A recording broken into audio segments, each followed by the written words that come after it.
샬롬. 성령의 열매는 하나님의 성품입니다. 하나님의 성품은 우리 모두가 꼭 닮아야 할 귀중한 성령의 열매죠. 오늘의 찬송은 200장이 되겠습니다. 함께 부르시니 오늘의 말씀 에레미야 36장 1절로 19절 말씀 중에서 2절과 3절만 봉독해 올리도록 하겠습니다. 1절로 19절은 여러분들이 3번 정도는 꼭 읽으셔서 내용의 전체 흐름을 꼭 이해하시고 잘 파악하셔야 할 줄 믿습니다.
너는 두루마리 책을 가져다가 내가 내게 말하던 날 곧 요시아의 날부터 오늘까지 이스라엘과 유다와 모든 나라에 대하여 내가 내게 일러준 모든 말을 거기에 기록하라.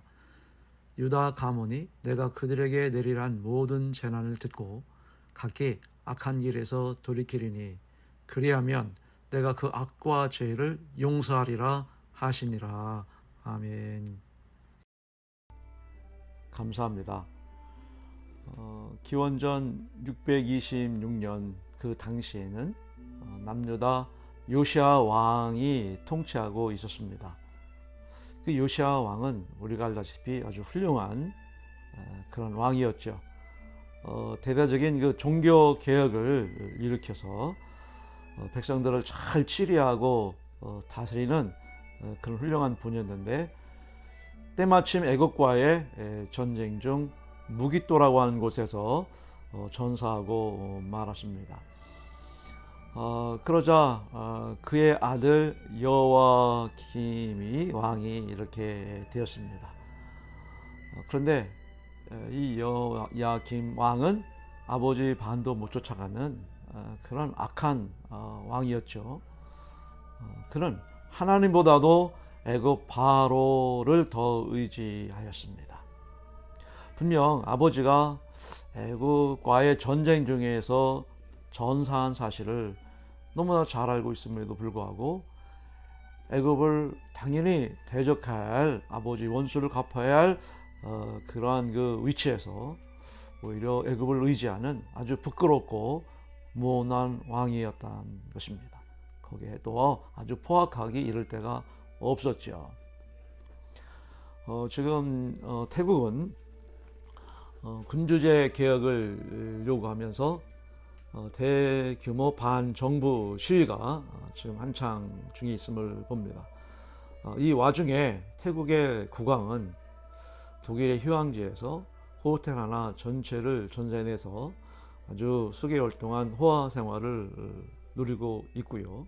또 그의 손자는 고급 스포츠카를 몰고 사고를 이렇게 냈죠. 그런데도 특권층이라고 하는 이유로 그는 자유롭게 살아가는 그런 모습을 이제 보죠. 그러자 태국의 젊은이들이 저항을 상징하는 의미의 세 가지 손가락 이렇게 하는 모습을 봤죠. 그리고는 거리에 나선 것을 봅니다. 지도자가 살아야 백성이 살고 나라가 사는 것입니다. 우리 그리스도인들은 제일 먼저 우리가 항상 생각해야 될 것이 뭐냐면, 여러분, 직분이 살아야 직업이 산다고, 그리고 더 나아가 우리 직분이 잘 감당되어져야만이 교회가 산다. 이런 말씀을 우리가 자주 선포하는 내용이지 않습니까? 우리가 35장에서 요나답의 후손들인 이 레갑 자손들을 아름답고 변함없는 그러한 그 순종의 미덕 우리가 잘 보았죠. 반면 유다 백성들은 하나님을 저버렸어요. 그리고 이 부끄러운 신앙과 지조 없는 그런 생활로 불순종의 그 삶을 살아갔던 모습을 봅니다. 그래서 하나님께서 에리야에게 일러준 이 말을 두루마기 책에 다 기록하라. 그리고는 이 내용을 백성들에게 전해라, 선포해라. 그래서 잘못을 깨닫고 악한 길에서 돌이키기만 하면 그 악과 죄를 용서하리라. 이것이 이제 3절에 나와 있는 그 내용이지 않습니까? 그러자 이제 예레미야가 바룩을 불렀죠. 나는 갇혀 있으니 내가 전하는 얘기를 잘 기록해라. 두루마리 책에 기록해서 백성들에게 가서 낭독하고 전하라. 예. 그러자 이제 이 말씀을 이제 전해 들은 마가야라고 하는 그런 사람이 왕궁으로 내려가서 서기관방에 있는 모든 자들에게 이 두루마리 책의 내용을 그대로 전했습니다. 그랬더니 여러분 16절을 보십시오. 그들이 그 모든 말씀을 듣고 놀라 서로 보며 바룩에게 이르되 우리가 이 모든 말을 왕에게 아뢰라. 하지만 하나님의 이 책망의 말씀, 곧 친바벨론 정책을 펼쳐야 한다는 것을 주장했죠. 이제 하나님의 하시는 이 말씀을 예레미야가 백성들에게 이제 전한 거예요. 지금 나라는 친애굽 정책을 가고 있는데 그걸 반대한 거죠. 친바벨론으로 가야 된다. 어차피 우리는 바벨론에게 멸망을 당할 것이고 왕은 포로로 끌려갈 것이다. 이것이 이제 하나님이 말씀하신 것이고 이 하나님의 말씀을 그대로 예레미야는 전했던 것인데 이거에 대해서 상당한 그런 미움과 원망을 사게 되고 또 옥에 갇히게 되고 또 생명의 위협마저 느끼는 그런 처지와 입장했던 것을 우리가 이렇게 보게 됩니다. 여러분, 우리는 하나님 말씀을 반드시 전해야 할 의무가 있는 거죠. 이 말씀을 전하다 보면 문제도 생기고 또한 심각한 피해도 당하고 어떤 어려움과 원치 않은 사태까지도 우리가 처할 수 있다는 사실을 아셔야 할 줄 믿습니다. 하지만 그럼에도 불구하고 에레미야와 바룩처럼 우리는 담대히 이 복음을 전해야 할 줄 믿습니다. 에레미야가 이 바룩을 통해서 이 말씀을 전했고 이 전한 이 말씀을 또 마가야가 또 그대로 그 지도층의 사람들에게 왕궁에 이렇게 가르치고 전하자 그 사람들이 말을 알아들었어요. 지금 이 하나님 말씀이 에레미야를 통해서 우리에게 이렇게 깨달으라고 가르쳐주고 있구나. 그러니까 내가 우리들이 이 말씀을 왕에게 전할 테니까 분명히 전하면 왕은 가만히 있지 않을 것이다. 그러니까 바로 당신은 에레미야와 함께 잠시 피해 있고 숨어 있어라 라고 이렇게 지시했던 그런 상황이죠. 여러분, 바로 여기서 얻는 교훈이 그거예요. 때를 얻든지 못 얻든지 우리는 이 복음을 전해야 된다, 이 사실이죠. 사도 바울이 디모데후서 4장 2절에서 말씀한 겁니다. 우리는 그러하게 이 말씀에 순종하고 의지하여 나가야 됩니다.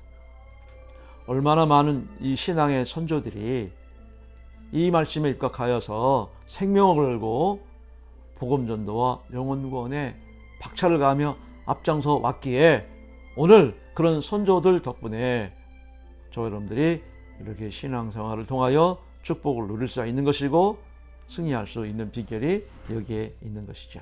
그러므로 우리들도 이 전에 들은 이 생명에 관한 이 귀한 말씀을 부지런히 우리가 전해야죠. 우리가 전하다 보면 누군가가 이 생명의 이 복된 말씀을 깨닫게 되고 듣게 되고 또 알게 되고 그 영혼을 구하는 역사가 나타나게 될 것입니다. 그리고 더 나아가 구원받은 그 한 사람이 또한 놀라운 성령의 불꽃 같은 역사가 일어나서 또 다른 많은 영혼들에게 복음을 전하게 될 것이고 또 그 전해드린 그 귀한 영혼은 또 다른 많은 증인이 되어져서 그들에게 복음을 많은 영혼들에게 전하게 될 것입니다. 아멘. 감사합니다. 우리가 잘 알고 있는 말씀 두 곳을 읽고 기도하겠습니다. 디모데후서 3장 16절 17절 그리고 히브리서 4장 12절 13절이죠. 함께 읽습니다. 모든 성경은 하나님의 감동으로 된 것으로 교훈과 책망과 바르게 함과 의로 교육하기에 유익하니 이는 하나님의 사람으로 온전하게 하며 모든 선한 일을 행할 능력을 갖추게 하려 함이라.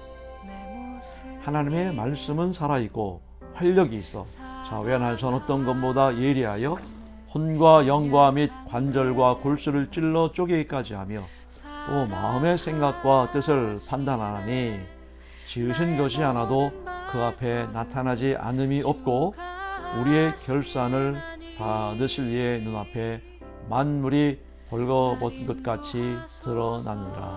아멘. 우리 주님 감사합니다. 오늘도 이 귀한 말씀을 통하여 명심하겠습니다.